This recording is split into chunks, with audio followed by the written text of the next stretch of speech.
That's because you're small, Spencer. You're weak. You got lucky with the walls. You got lucky with us.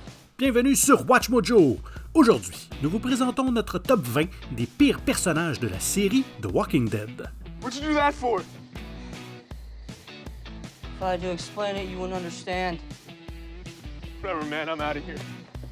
Pour cette liste, nous nous intéressons aux personnages de cette série d'horreur post-apocalyptique que les fans détestent ou qui ont été si mal écrits que nous préférons oublier leur présence dans la série.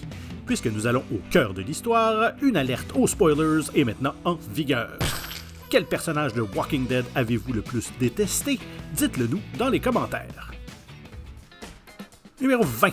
Aiden Monroe. Fils de Dina Monroe, l'ancienne chef d'Alexandria, Aiden est une tête brûlée qui refuse l'aide de Rick et de sa bande.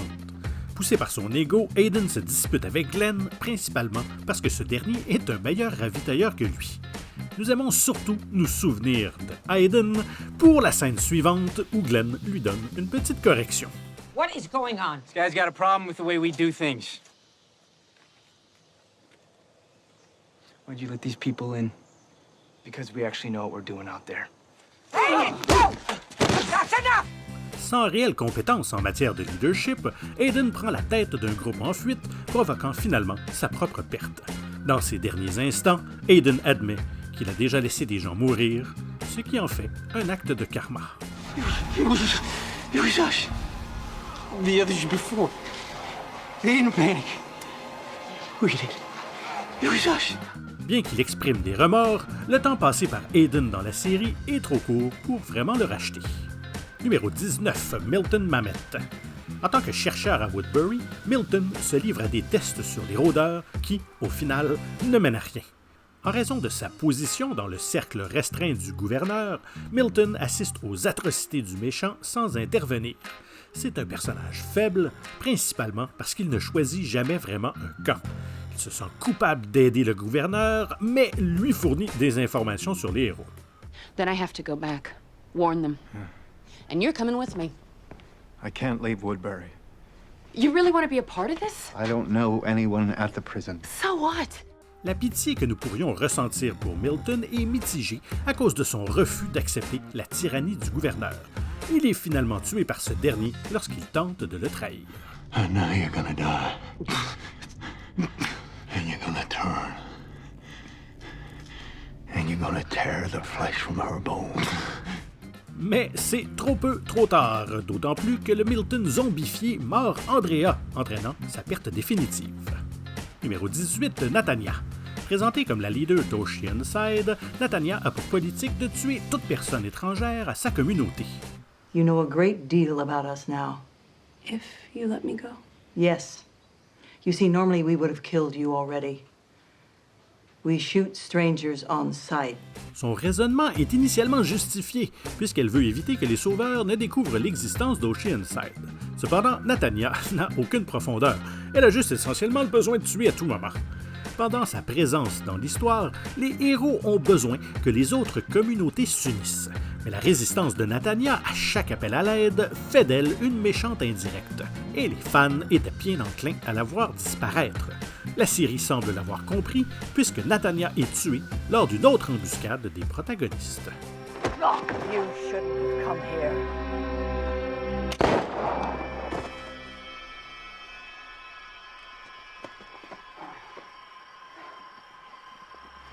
Drop it, now!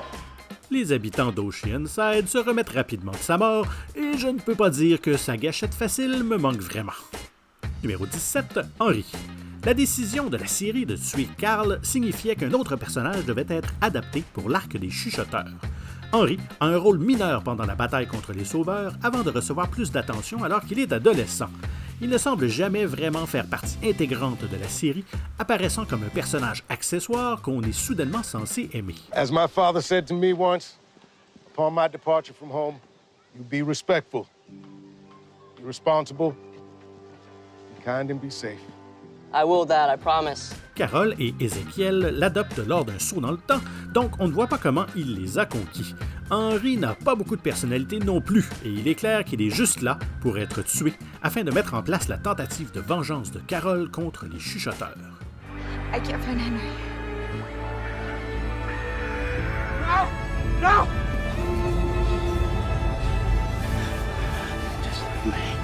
Sa mort étant la chose la plus mémorable à son sujet, ça montre à quel point il était oubliable dans l'ensemble. I wouldn't be leaving if I didn't trust him. Au numéro 16, Arat. Les sauveurs comme Simon ont un certain charisme qui les rend attrayants malgré leur rôle dans l'anéantissement d'autres communautés. Arat est également la lieutenant de confiance de Negan, mais elle n'a pas une personnalité à laquelle les fans peuvent s'identifier. Son rôle consiste principalement à contrarier les gentils, ce qu'elle fait avec une apathie glaciale. Arat, kill somebody. No, it was me! No! Les 7e et 8e saisons de The Walking Dead sont plutôt sinistres, et Arat ne les rend pas meilleures par sa présence glaciale. Nous ne voyons pas non plus de réels changements en elle après que les sauveurs aient été pardonnés par Rick. Sa tendance à la violence est trop grande pour être oubliée, et peu de gens en veulent à Maggie et Daryl lorsqu'ils la laissent se faire tuer par Oceanside. Please! What did you say?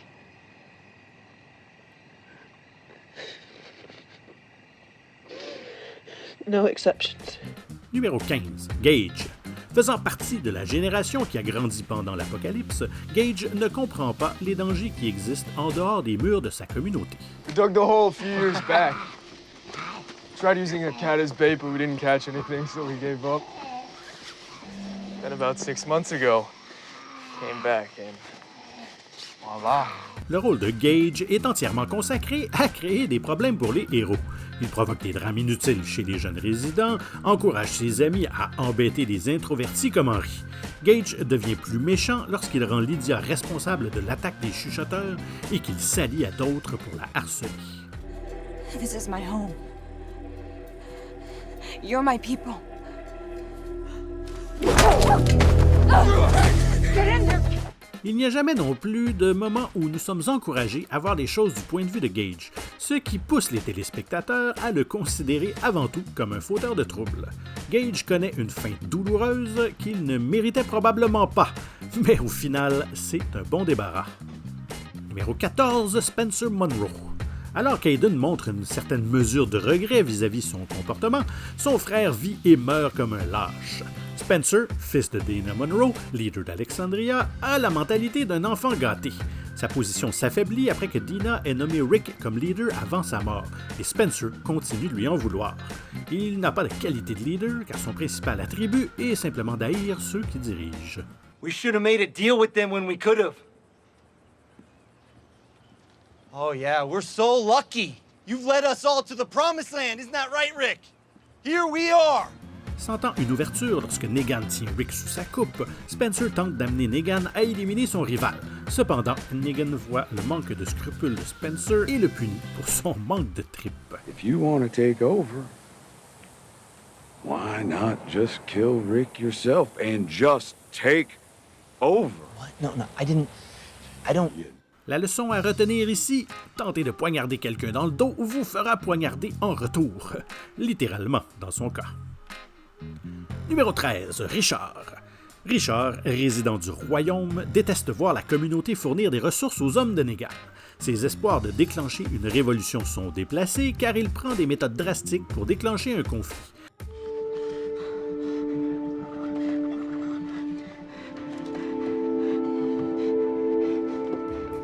Cela conduit à la mort du jeune Benjamin lorsque les sauveurs découvrent que leur offre est insuffisante, ce que Richard admettra par la suite faire partie de son plan pour que les gens du royaume se révoltent. Je comprends qu'il voulait se battre pour la liberté, mais c'était plus lâche que courageux. Sans parler de son foutu côté moralisateur. We have to do something to make them believe us. And then, when we gain their trust back, we kill them. Utiliser la mort d'un adolescent n'est pas très noble et se convaincre du contraire comme Richard l'a fait n'est qu'une illusion. Morgan finit par tuer Richard par vengeance pour Benjamin et aucun des personnages ne peut lui en vouloir. Numéro 12, Ron Anderson. Fils de Jesse et Pete Anderson, Ron développe une haine envers Rick après que ce dernier ait tué son père. Tell me why. No. Your father was dangerous. Rick is dangerous. He doesn't have anything to do with this. Ignorant les mauvais traitements infligés par son père, Ron canalise sa haine vers Carl en le considérant comme un rival. Comme les fans ont suivi l'histoire de Rick et de Carl depuis le début, l'opinion négative de Ron à leur égard ne le fait paraître que pire. Your dad's just gonna get more people killed. Because that's what he does. That's who he is. Your dad's a killer. Ron ignore également le fait que Rick s'occupe de sa famille, ce que son père n'avait jamais fait pour lui. Ron fait plus de mal que de bien au final, car son acte de retourner l'arme contre Rick ne fait pas que le tuer, il tire aussi l'œil de Carl. Plutôt que de se sentir mal pour lui, nous sommes enclins à blâmer Ron d'avoir blessé un personnage aussi aimé. Numéro 11, jadis Anne. Un changement d'allégeance pendant la guerre ne devrait pas surprendre personne, mais Jadis va un petit peu trop loin. Présentée comme la leader des Scavengers, Jadis trahit constamment Nick et Negan après avoir pris le parti des deux factions à plusieurs reprises. No one drops anything. We had a deal. Tamiel came for the boat things, followed ones who took. Made a better deal. Ce qu'elle veut n'est jamais clair, car Jadis collabore également avec des personnes extérieures aux communautés sans aucune explication. Elle fait semblant d'avoir une nature primitive, ce qui ne mène à rien, si ce n'est à créer des moments gênants. Yours. We were together. I lay with him after. You care?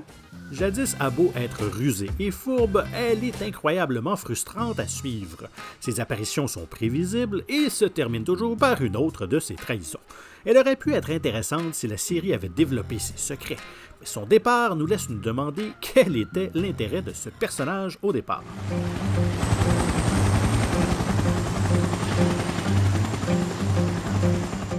Numéro 10, Lizzie Samuel. Certains personnages sont trop dangereux, même selon les normes de Walking Dead, et Lizzie était trop destructive pour rester dans les parages. Lizzie ne réalise jamais les horreurs de l'apocalypse, des rôdeurs, et considère les morts vivants comme des amis.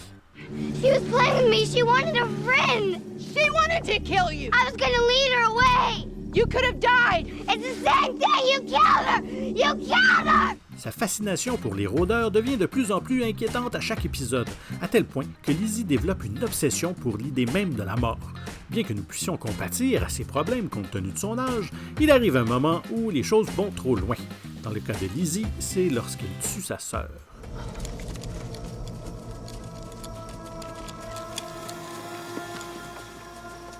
Don't worry.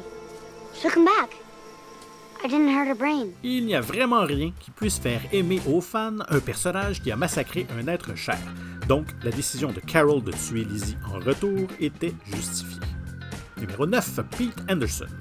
Les meilleurs méchants deviennent méchants organiquement au fil d'une histoire. Pete, lui, n'est qu'un antagoniste désigné qui n'offre aucune profondeur de caractère. C'est le premier adversaire de Rick après son arrivée à Alexandria, car Rick apprend que Pete maltraite sa femme et ses enfants. Pete soupçonne sa femme Jessie et Rick d'avoir une attirance, ce qui pousse sa violence à son comble. Step back. Who the hell do you think you are? Someone is trying not to kill you. No!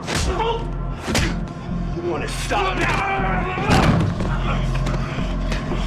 Come into my house! Stop it! Contrairement à la plupart des autres méchants, Pete n'a pas de réelle justification pour sa méchanceté, ce qui en fait un méchant unidimensionnel. Chacune de ses scènes confirme qu'il est un homme méprisable et son manque de style et de charisme ne fait qu'ajouter à son caractère détestable. You're not one of us! You don't want to do this. Get the hell away from me, Rick. Just stop. Just now, Pete. Stop now, Pete. Get out! Au final, Rick nous fait une faveur en l'éliminant. Numéro 8, Sam Anderson. Dans l'apocalypse des rôdeurs, certains personnages peuvent être soit très effrayés, soit très ennuyeux. Pour Sam, c'est les deux. Le plus jeune des Anderson est traumatisé par Carol lorsqu'elle lui raconte de façon imagée des attaques de rôdeurs.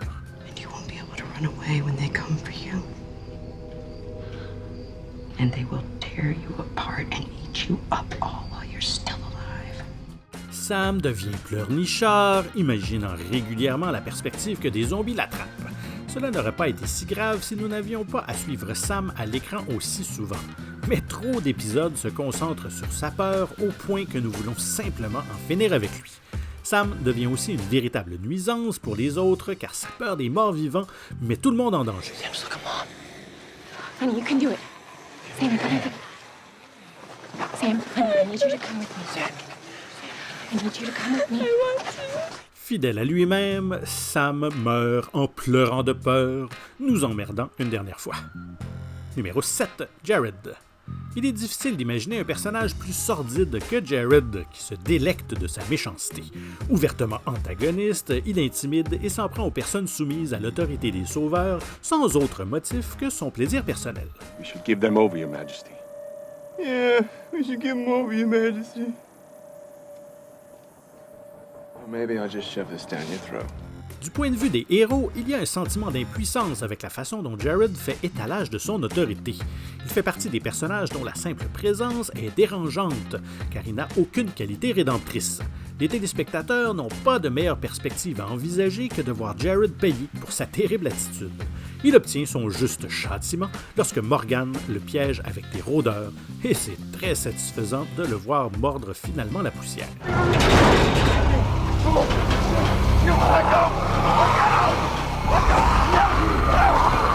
Et mordre, c'est ce que lui ont fait les zombies. Numéro 6, Ed Pelletier. Mari de Carol et père de leur fille, Ed maltraite régulièrement sa famille. Il ne fait jamais rien d'important pour les survivants et traite sa femme comme sa servante personnelle. Problem, Ed? None that concerns you. You ought to focus on your work. This ain't no comedy club.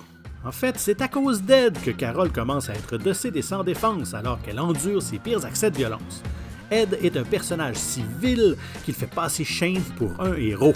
Après en avoir eu assez de son comportement inacceptable, Shane donne à Ed la raclée de sa vie qu'il mérite amplement. You put your hands on your wife, your little girl, anybody else in this camp one more time, I will not stop next time. Do you hear me? Do you hear me? I'll beat you to death, Ed. Ça ne change pas grand-chose, mais heureusement, la vie de cet abruti s'achève lorsque les rôdeurs se servent de sa chair en tant que plat principal. Numéro 5, Dawn Lerner. Quand il s'agit de Dawn, tout est flash et aucune substance. Dirigeante du Grady Memorial Hospital, Dawn réalise que la loyauté de ses agents ne tient qu'à un fil et fait tout pour les satisfaire. Cela inclut de forcer des personnages comme Noah et Beth à répondre à tous les besoins de son peuple. The man I was with, is he here too? You were alone. If we hadn't saved you, you'd be one of them right now. So you owe us. Dawn ignore tous les problèmes de l'hôpital, reprochant à Beth le harcèlement qu'elle subit de la part de ses officiers corrompus. The second it isn't, the second we lose sight of that, it's all over.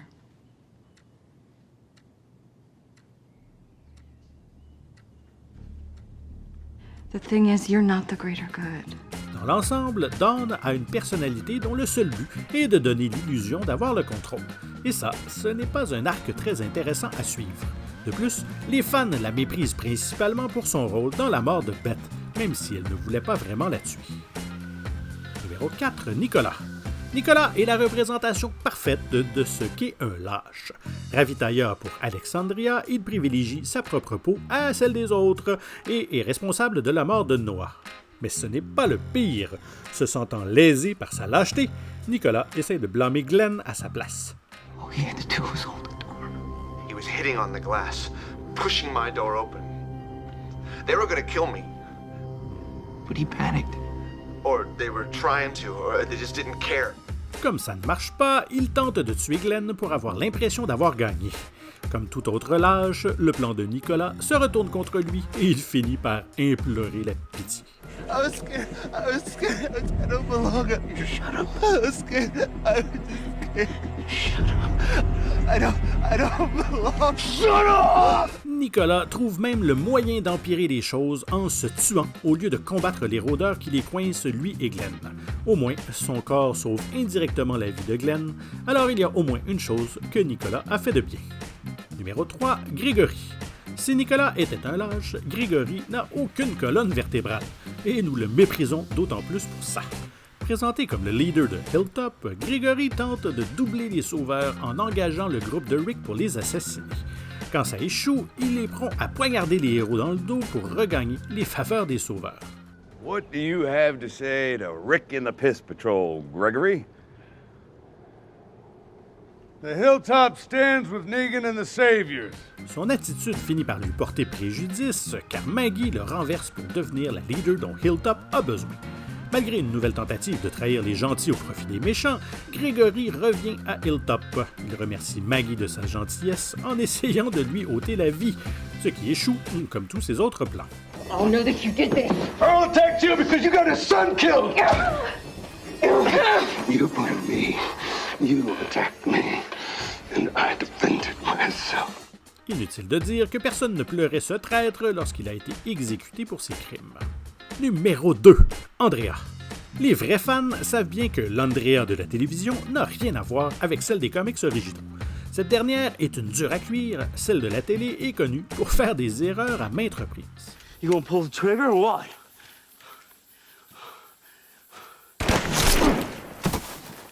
No!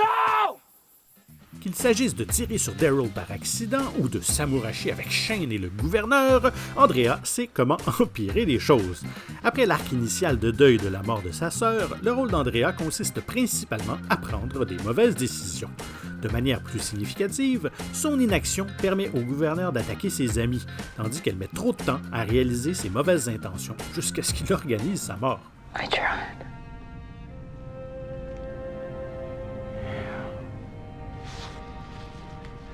You did. Lorsqu'elle braque l'arme sur elle-même, on ne peut pas s'empêcher de penser qu'Andrea pourrait même gâcher ça. Avant de continuer, veuillez vous assurer que vous êtes bien abonné à notre chaîne et cliquez sur la cloche pour être tenu informé de la sortie de nos dernières vidéos. Un petit coup de pouce vers le haut nous encourage grandement, alors s'il vous plaît, cliquez. Et notre numéro 1, Laurie Grimes. Andrea n'a rien à envier à Laurie dans le domaine des gaffes. Bien qu'elle ne l'ait pas fait exprès, Laurie est responsable d'avoir monté Rick et Shane l'un contre l'autre. Après que Rick ait pardonné à Laurie sa relation intime avec Shane, Laurie lui dit de se méfier de son meilleur ami. And he says you can't protect us. That you're gonna get us killed.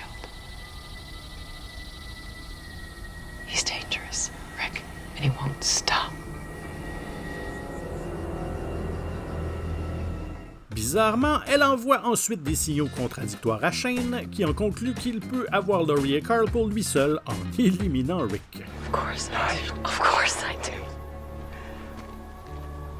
Whatever happened between us, whatever the hell we thought it was, and not just you, but... Laurie crée également plusieurs autres problèmes, comme celui de cacher sa grossesse aux deux pères potentiels. Son indécision constante atteint des proportions satiriques, comme si elle voulait trouver d'autres façons de bâcler le plus de choses possible.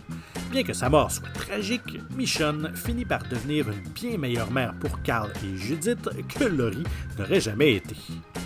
Êtes-vous d'accord avec nos choix? Faites-nous le savoir dans les commentaires et n'hésitez surtout pas à regarder ces autres clips récents de Watch Mojo français. Merci et à bientôt.